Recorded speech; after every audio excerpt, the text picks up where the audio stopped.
Ganito ang buhay ng driver. Kailangan mahaba pasensya mo. Pag nakadaan ka sa mga ganitong kalsada, napakahirap. Kaya mapainante yung nakatulog na sa sobrang traffic. Ayan o. Tingnan yung traffic naman o. Bulbul. Hindi na kaliwat kanan. Tanganin mo ang mukha mo.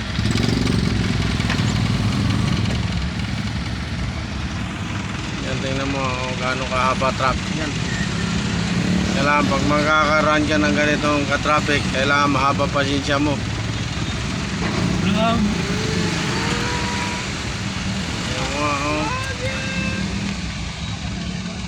Tingnan mo kung gaano karaming mga sasakyan yan.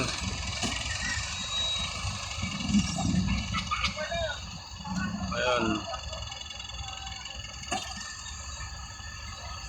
Hirap ng buhay ng maging driver. Okay natin tulog na ako. Sobrang hirap. Kahit kami amo mo.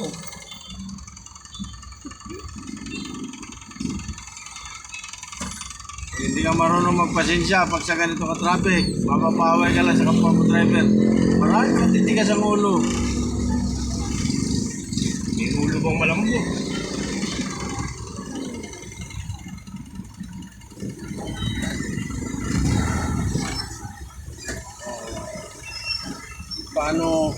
Paano mo masasabing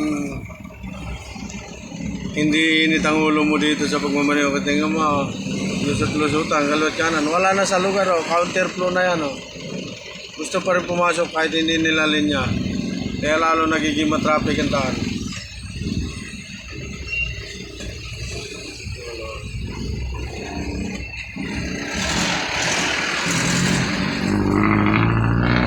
Saan ka pa niyan?